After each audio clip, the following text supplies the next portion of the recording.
see. Also, she said, thank you very much. And You're you're an welcome. awesome, awesome teacher.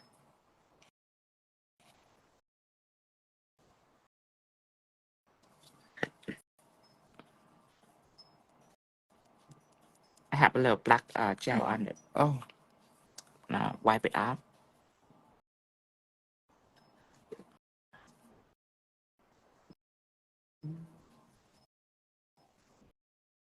Okay, ready for the white rose? oh yeah, that show that. It's easier to see. Yeah. I guess maybe because white absorbs light. Could that be?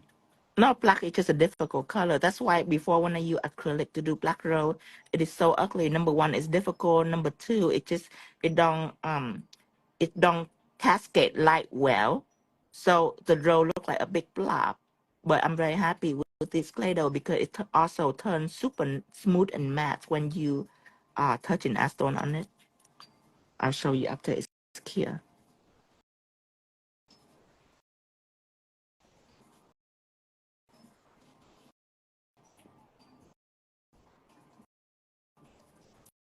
What is the best cleaner for silicone tool? Alcohol, acetone, anything will do. Silicone tool is pretty much indestructible. And you a lot of different hard sharpen on it, and it'll be just fine. I use acetone a lot since it's like super fast, super easy to take stand off. Oh.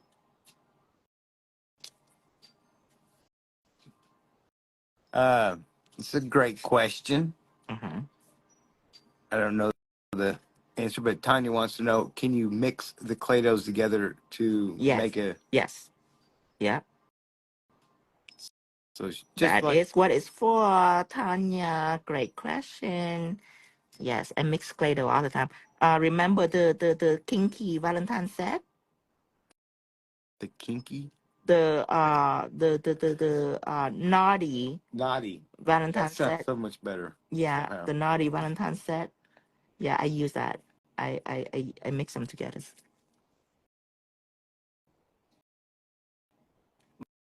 But remember, when you do anything like, let's say you do white roll, you need the background to be white. So if you actually press, you don't see the background to be a different color. Like this, see the gold from the stands poking through. See that?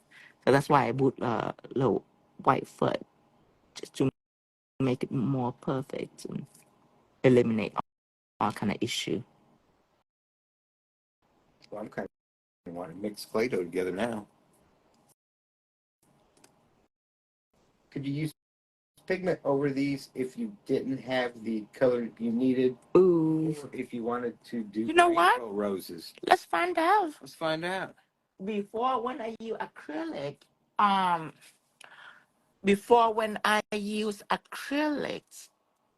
my rainbow rose is kind of tedious. I use different color acrylic for each petal. And I just work my way in like purple, blue, green, yellow, orange, pink, back to purple. So that's why I do want to do acrylic. If pigment adherence, it would be great. But the thing is, I couldn't chrome this.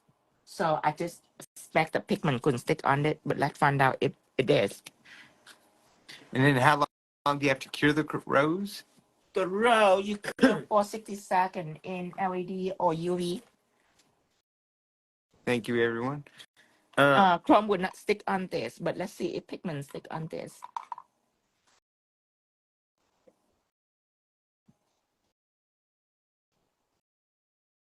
But the question is how you gonna top coat this.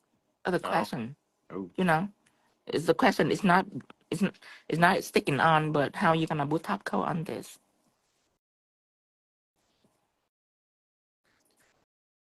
Can we do amber 3D lips again using pigments? I did it before. I guess so. Well, that sounds Candy sexy. House now, she's been here forever, so she would know. 3D lip again using pigments. I did that before. I think we should. Oh, the pink lips. The pink ones that were, yeah. Let's Remember? go viral. Yes. Okay. Okay. Okay. Using pigment again. Yeah, but I have to watch that live because I kind of forget how to do it. And then I'll want me write down on the list. Yeah. Yeah. Remind me to watch the 3D lip live so it can remind me of how to do. Sometimes I invent certain technique, but then when I don't do it for a long time, I just forget how to do it. Well, That's why I do the live so I can watch it back. I know this. They may not, but that's how you keep going and come up with stuff is because you're not looking in the past. You're looking for the future. Yeah.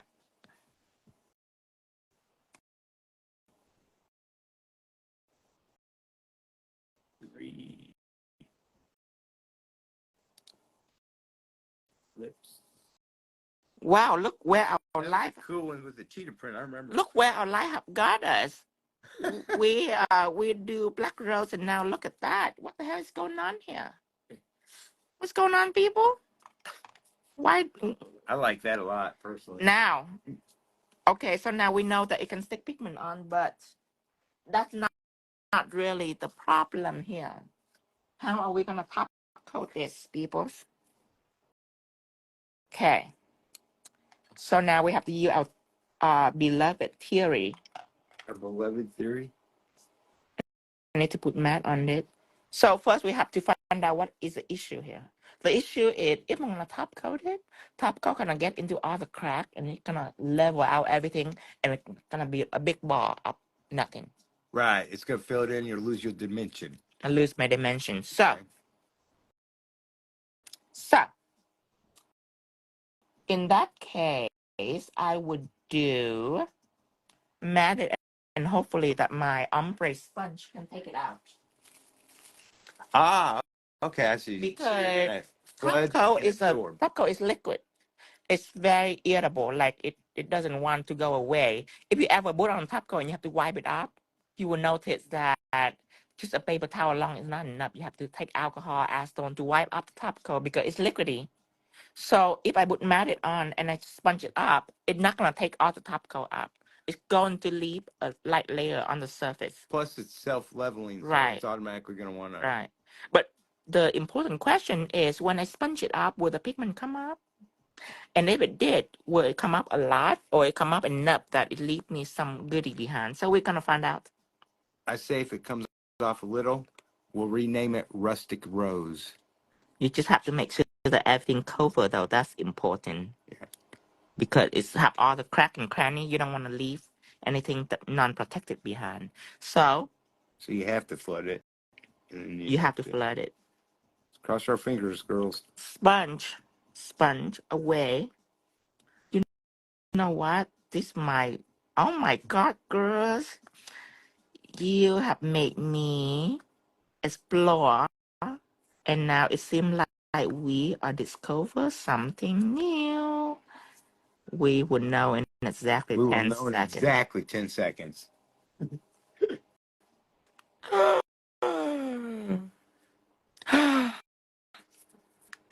Now, everyone was saying brush thinly or brush or whatever, but Tino, I didn't even read them because I know Tino had a reason. It couldn't just be that simple.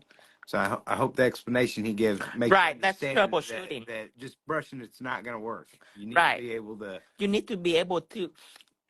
You need to analyze how it's gonna work on you because brushing also cause bleeding. So you couldn't brush just each rose. Another thing is, if you brush each petal like this, you might leave out spot that later on it's gonna chip. So you need to make sure top coat is on every inch of this petal, every inch. But if I do that, then it's gonna flood everything. That's why I sponge it. So I can take off extra top coat. So now you can see all the leaf nicely. Now the question is, will one coat of top coat is enough? We'll find out. We'll find out. So now the top coat should cover every inch of the surface. So the test is acetone, wipe the whole thing up. If any pigment chip up, that means that I need 2 layers of top coat. So let's clear that and let's find out. So I have with me some acetone already. I'm gonna wipe it up. That is how you do when you're experimenting. Remember, experimenting is not the same as practice. This is not practice. What I do is I experiment like that, and when it's work on me, I practice like a couple times.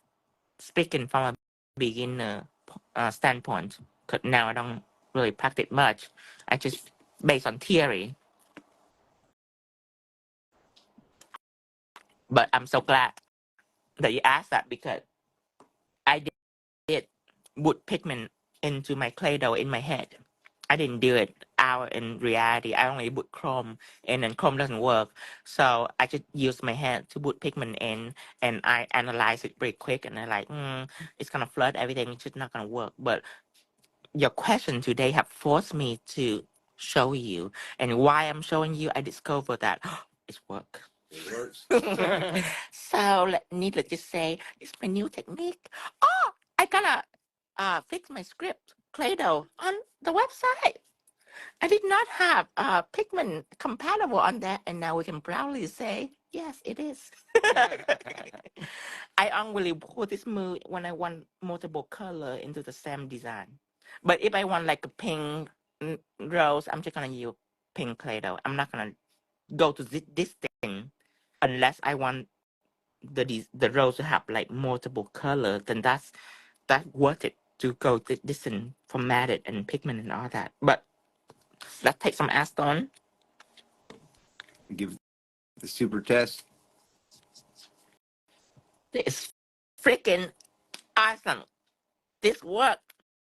You gotta try this right away today. You gotta try it today, honey. It's great. Okay, but let's move on. Well, oh, we're still on the What about brush. liquid chrome after it's dry, lightly brushed? You have to dust it. Liquid chrome will work because it can sip into things, but it's gonna be shimmer. It's not gonna be chrome because you have to dust it. But again, you don't know. Well, personally, I felt like, but these are so beautiful, I didn't want to suggest it, but I thought those would look so cool if you just brush the top edges of it and gold. White. Oh, gold? Yeah. Then I have to put it in a chrome agent. Because gold doesn't stick onto matte. It sticks onto matte, but it's not chroming. I have to put top coat on, which is easy. I can just take something flat, put some top coat on it, and I can just touch it like this. And it only touch on the top. But anyway, let's put some liquid chrome in. See what happens. Through theory, it's gonna be shimmery, but I hope that I can use my finger to rub it. It'd be awesome. So I put some liquid chrome in, and you can see it's gonna be like this. When it's dry, it's just shimmery. So